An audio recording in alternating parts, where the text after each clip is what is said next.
Hello, my name's Cameron Asgarzadigan and you're watching another television review on Cam's Camera Talk. Today the show is Arrow, Season 4, Episode 1. Spoilers ahead. So yeah, this season opened and the opening of it paralleled, I think it was Season 1's opening.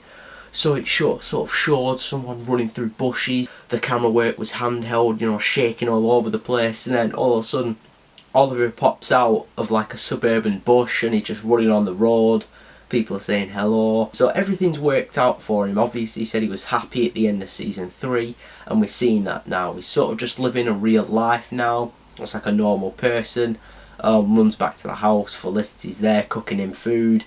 They have a little bit of banter. So it's just nice to see this shift, but things are different for Oliver at the start of this season. But then we cut straight away to Diggle, Canary and Thea fighting some bad guys. It jumps straight into the action. Diggle's now sporting this new sort of costume. It reminded me a lot of the Guardian's costume, but it's sort of a mix between the Guardian and Robocop. I mean, he's got that sort of little gun thing which pops out onto his hand. He's got this little helmet. It's actually pretty cool, to be fair. When I saw some art for it and some pictures before the season started, I was a little bit wary. It made his head look really small, and that sounds like a little bit of a stupid thing to be worried about, but it just did. I didn't think it looked great, but in practice, watching it, actually him moving it, doing action, it looked really cool. Thea asked to be called the Red Arrow instead of Speedy. I just think that shows an evolution in the character. I mean, she's going a little bit crazy, I think. They said they were going to sort of explore the Lazarus Pit effect in this season, and you start to see that a little bit later on in the episode as well. She just starts beating on this guy even though he's completely out. They haven't really touched on it yet, but I assume it's probably going to become more of an issue as the season goes on. Black Canary is now just a full-on fledged superhero. She's absolutely kicking ass, everyone's ass, pretty easily. I was thinking maybe it could have been like a year or two after the events of Season 3, but no, later on it's referenced, I think they say it's 6 months, it's either 5 or 6 months. And I still don't believe that she will be as good as she actually is. The city is now called Star City, and if you're not a fan of Green Arrow in the comics, then you won't know that where Green Arrow in the comics is actually from is Star City. They actually changed it to Starling City for the show Arrow. There was a little shout out to Ted Cord. So with the explosives that Hive stole, they were from Cord Industries. Now if you don't know who Ted Cord is, he's actually the character of the Blue Beetle. And a little interesting fact is that Brendan Routh was originally meant to be playing Blue Beetle when he came on the show. But Arrow asked DC's permission to use the character of Blue Beetle, and DC said no, we have plans for the character. So they found another character who was relatively similar, which was the Atom, which obviously we have now.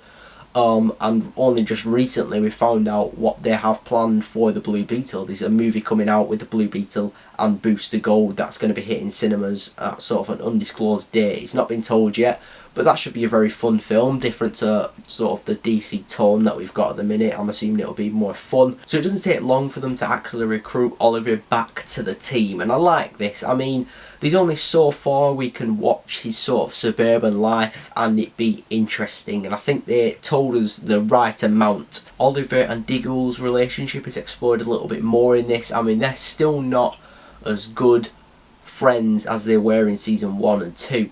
Obviously the incident in Season 3 where Oliver had to let Diggle's wife and daughter be endangered still means that Diggle doesn't really trust Oliver. We do see that rectify itself a little bit, but at the moment it's still not what it used to be. Basically this episode is about Hive trying to take out the train station, and the gang has to stop it, and they know that a bomb is going to the train station, so they look around the train station and can't find a bomb, and it seems like a while before they actually realise that a bomb's coming in on the train. It's sort of necessary so that Oliver can talk to Lance, Oliver can talk to Diggle, Oliver can talk to Thea, so we just get a little bit more building relationships between these new characters. Well, not new characters, but they've changed since last season. Their dynamics and how they look at each other have changed, so it's just a way to explore their relationships a little bit more. Lance says something interesting. He says something like, as soon as you put on that hood, You brought madness to our lives. You brought insane people to our town.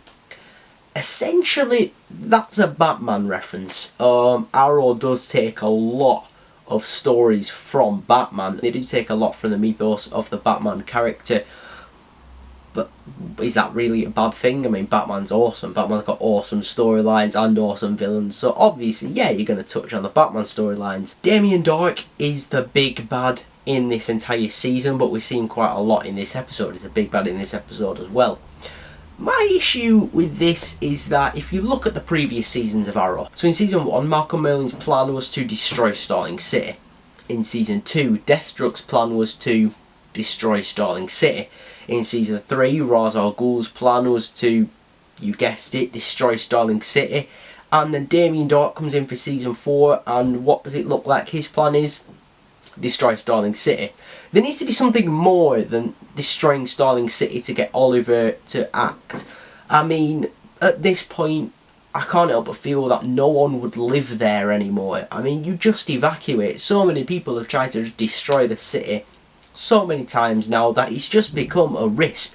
You just evacuate that city. I mean, they make a little reference that the city's not booming as much as it was before, but it shouldn't not be as booming as it was before. It should be completely empty. It should be a ghost town. Why would anyone live there anymore?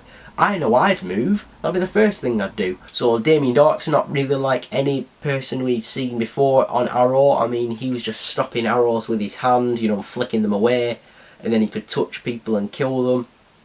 And I think these powers, it comes down to a matter of personal preference in whether you enjoy them or not. Personally, I thought they were a little bit silly. The first thing I thought as soon as he was doing that kind of stuff was, how do they beat him? Fair enough, Ra's al Ghul was powerful and he kicked the shit out of Oliver, but he was still a man of flesh and blood. I mean, he was only just a good sword wielder. This guy's stopping arrows. I mean, this guy's got mystical powers. But saying that, I've got a friend who is sort of into the supernatural thing, and he really enjoyed the character. He thought he was a really good character. So I think this issue comes down at the moment to a matter of personal opinion. I didn't think it was completely bad. I just thought it was a little bit silly and a little bit mismatched. Another thing which I thought that was mismatched about the character of Damien Darhk was the way he acted. So physically he's this completely dominating presence who can stop things with his hand and, you know, kill people at a touch. But then his actual, the way he acted, you know, he was like this sort of a charming, you know, jokey kind of guy, you know, comical, you know, making one-liners. I felt it just a little bit mismatched. I would prefer to see him if he was just this completely dominating, threatening presence, you know, who you just didn't want to be around, who was a little bit scary, who you didn't want to let down. But I'm not going to completely judge it. We're only one episode in, so I mean, there's going to be a lot more of him in the rest of season 4.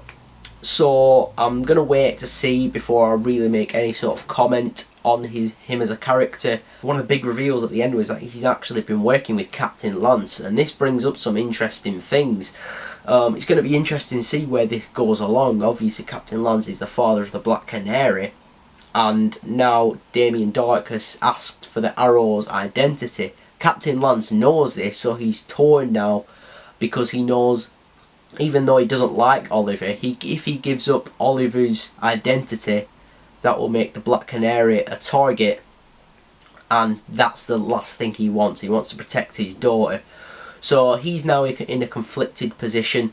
So it's going to be interesting to see how that storyline pans out. But I did like that reveal. I'm just going to touch briefly on the flashbacks that they send Oliver back to Lian Yu. And I think that's where we're going to see this mystical thing. Oliver makes a reference that he's seen mystical powers before, and he hasn't really seen it in anything we've seen up until now. And I think after he said I've seen this sort of mystical powers before, shortly after we got a flashback. So usually these things relate to each other. The big thing at the end is that this episode just suddenly skips 6 months ahead, so we have a flash forward in this, opposed to the flashback on modern day. But it's just Oliver looking at a tombstone, and then all of a sudden Barry Allen comes and joins him. And the first thing Barry Allen says is, "Sorry I missed the funeral." And then it was a nice Zoom reference because Arrow said Zoom, and Barry Allen just went, "Yeah." So that shows that Zoom's going to be causing problems for Barry Allen. It's a big thing to whose tombstone that was, because it actually doesn't show it, and I'm glad it didn't show it.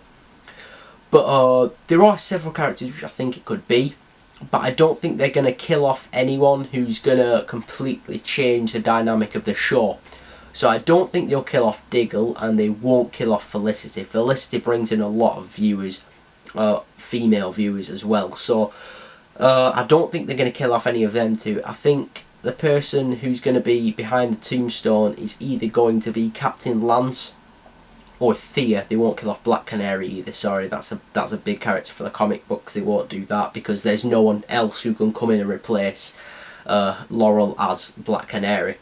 So I think it's going to be either Captain Lance or Thea, because those two characters are disposable and they mean enough to Oliver that he would care to kill for them. All in all though, I thought this was a pretty good episode. It's certainly a good starting off point. The tone is noticeably different, but they're carrying it well so far. Anyway, I hope you've liked what I've brought for you today. If you have, feel free to like, comment and subscribe. Also follow me on Twitter at Cam's Camera Talk. There's a link in the description below. Thank you for watching, and I will see you later.